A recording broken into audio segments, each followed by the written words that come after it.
Uma aliança para preservar florestas, um acordo global para aumentar em 50% os níveis de reciclagem de resíduos no continente africano.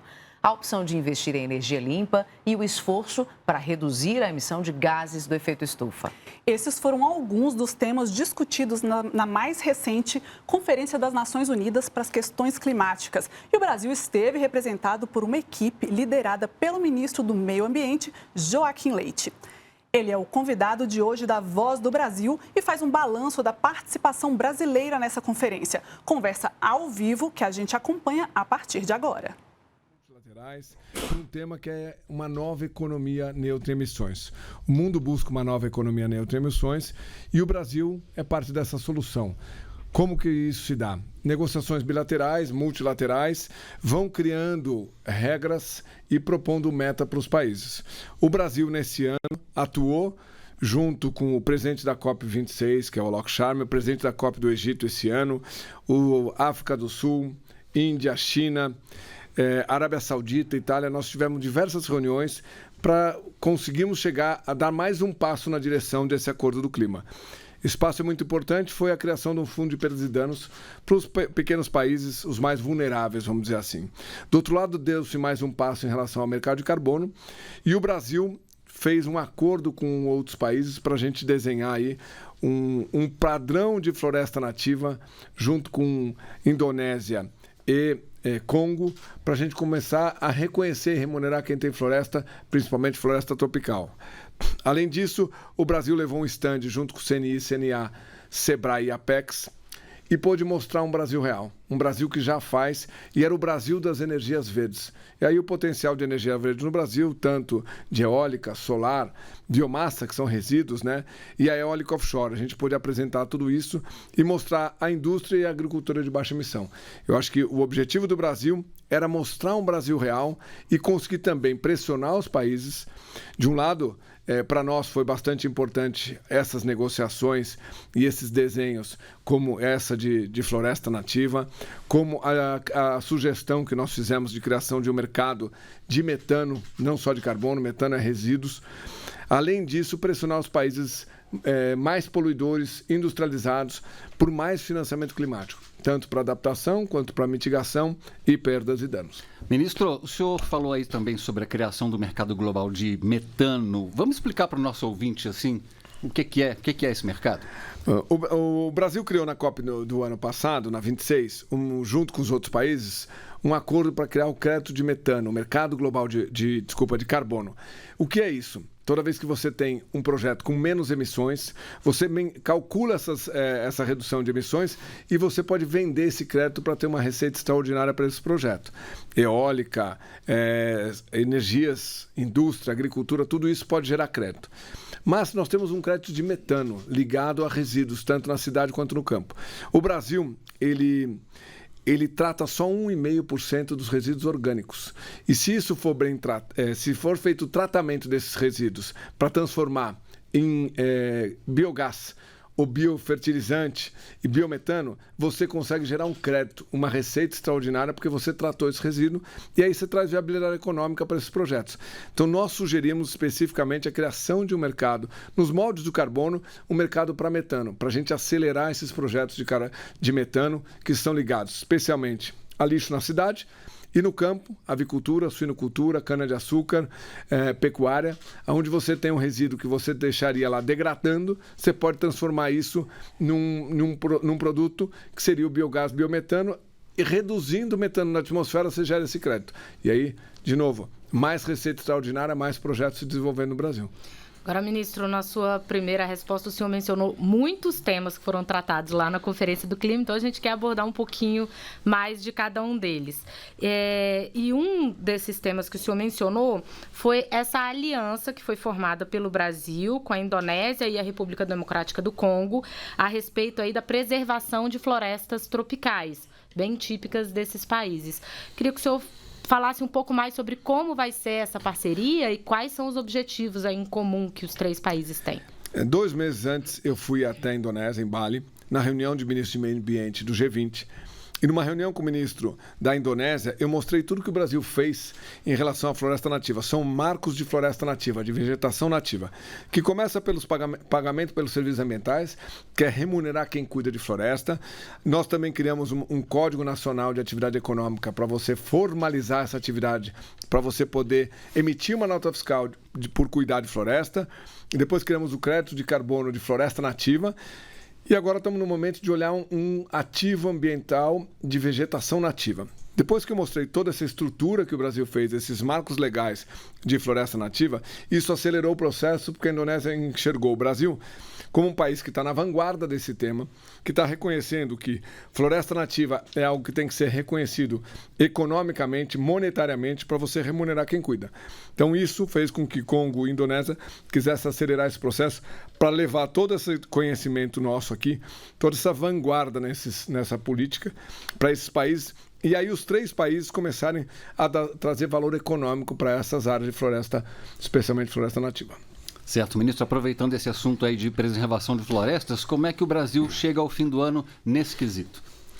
Em relação à preservação de florestas, o Brasil teve um resultado agora, acabou de sair um dado de queda de desmatamento de 11%.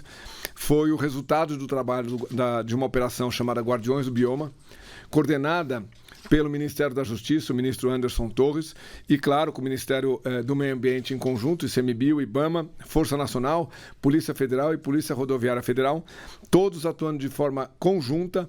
Foram instaladas 6 bases na Amazônia, essas 6 bases com toda essa estrutura de monitoramento e comando e controle, e com isso nós conseguimos reduzir aí em 11%. Esse é um número bastante expressivo, uma vez que nós vimos numa sequência de alta desde 2013, nós conseguimos reverter essa sequência. Foi um trabalho conjunto, de forma integrada, que trouxe esse resultado. Ministro, vamos falar também sobre reciclagem, né, de resíduos. Durante a COP27 também foi anunciada uma iniciativa global que prevê a reciclagem de 50% dos resíduos no continente africano até 2050. E depois, posteriormente, no resto do mundo também. Sim. Mas o Brasil tem uma meta mais ambiciosa em relação a esse tema, né? Exatamente. No início desse ano, nós criamos o Planares. Nós fizemos um marco legal de resíduos sólidos, onde tiveram várias ações, e uma delas é você lançar esse Plano Nacional de Resíduos Sólidos, o Planares, que tem como objetivo redução, ou melhor, reciclagem de 50% dos resíduos até 2040. De uma forma voluntária, o Brasil já se propôs a reduzir 50% até 2040. Esse é um trabalho e é uma agenda muito importante para o Brasil. Nós entendemos que essa agenda é uma forma de trazer a educação ambiental para as pessoas, e também temos que lembrar que quando você usa produto reciclado, significa uso de menos recurso natural e menos emissões de gás de efeito estufa. Eu acho que é uma agenda que acontece conjunto com a agenda do clima, e por isso que nós divulgamos lá essa meta brasileira até mais ambiciosa do que a meta sugerida para começar pela África e depois pelo mundo todo. Ministro, ainda nessa pauta de reciclagem, recentemente o senhor esteve aí no Comitê Internacional de Negociação da ONU, lá no Uruguai. E lá o senhor relacionou a reciclagem e recuperação energética dos resíduos com a redução da emissão de gases de efeito estufa. De que maneira esses dois assuntos aí se interligam? Como eu falei anteriormente, quando você fala de reciclagem de uma lata de alumínio, você está emitindo 70% menos gás de efeito estufa. Papel, você está chegando a 80%. Quando você faz essa atividade de reciclagem, você também está reduzindo emissões de gás de efeito estufa e está mitigando as emissões. Isso, com certeza, está alinhado com o compromisso nacional determinado do Brasil perante o Acordo do Clima, que é reduzir 50% até 2030 das emissões e chegar à neutralidade climática até 2050. Então, o que eu fiz questão de ir até Uruguai, nesse primeiro encontro que está discutindo uma negociação para eliminar os resíduos plásticos, especialmente no mar, eu fiz questão de ir até lá para mostrar a ligação das duas agendas. E as duas agendas, se o Brasil trabalhar elas bem, vai ser muito benéfico para a economia brasileira. Porque toda vez que você gera essa nova atividade de reciclagem, com certeza você está gerando atividade econômica e emprego verde. Emprego que ajuda a proteger o meio ambiente. Agora, ministro, essa questão da reciclagem, ela permeia também um tema maior, que é a gestão dos resíduos sólidos, né? E aí, dentro dessa gestão, a gente fala dos lixões também. Desde 2019, foram fechados mais de 800 lixões em todo o país. Queria que o senhor falasse, então, também como é que foi possível alcançar essa marca e por que é tão importante fechar lixões? Primeiro, é super importante porque tem vários temas ligados a lixões a céu aberto. São lixões onde você tem uma degradação ambiental bastante relevante, onde você está contaminando os rios nascentes e, além disso, você está contaminando toda a região. Quando você fecha um lixão, você elimina esse lixão a céu aberto e começa a trazer uma atividade de reciclagem. Você dá um destino correto para aquele resíduo orgânico, que pode se transformar, por exemplo, em energia, e você dá destino correto àquilo que pode ser reciclado.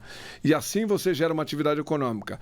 Fechar lixões, eliminar os lixões a céu aberto é uma pauta que durante os 4 anos foi bem conduzida por esse governo, porque a agenda de qualidade nas cidades é muito importante. Então nós demos prioridade a isso e por isso nós tivemos um resultado como esse de fechamento de praticamente 800 lixões pelo Brasil. Certo, ministro. Outro assunto muito comentado pelo senhor é a necessidade de incentivar a renovação da frota de veículos. O que o Brasil tem feito nesse sentido? Nós, no Ministério do Meio Ambiente, soltamos uma portaria que traz o cuidado com a renovação de frotas, a renovação de frota mais verde. O Brasil, diferente dos outros países, ele ainda tem veículos com mais de 20, 30 anos. Se você imaginar que o Brasil tem 2 milhões e 200, 2 milhões e 300 veículos pesados, caminhões, você tem 900 mil com mais de 30 anos. Então, você renovar essa frota para um veículo mais novo, não precisa ser um veículo zero, mas que ele seja mais novo, o impacto ambiental nas emissões, no descarte incorreto desse veículo, quando você abandona um veículo com mais de 30 anos, você tem toda uma degradação ambiental. Então, o Brasil entende que reduzir a idade dessa frota é muito importante. E nós levamos isso para a Conferência do Clima. Eu no meu discurso, eu chamei a atenção para isso, porque os países, quando falam em veículos 100% elétrico, a célula combustível, a hidrogênio verde, que é importante, eu não quero destacar, não quero desprezar a importância dessas novas tecnologias. Mas, quando você vê um Brasil, uma África, uma América Latina, que recebe os veículos dos países desenvolvidos, que se você for para os Estados Unidos ou para a Europa, os veículos com mais de 5 anos provavelmente estão no interior do México, provavelmente estão na África, e nós temos que fazer uma política global de renovação de veículo. Você acompanhou aí ao vivo, portanto, a entrevista do ministro do Meio Ambiente, Joaquim Leite. A íntegra dessa conversa fica no site redenacionalderádio.com.br.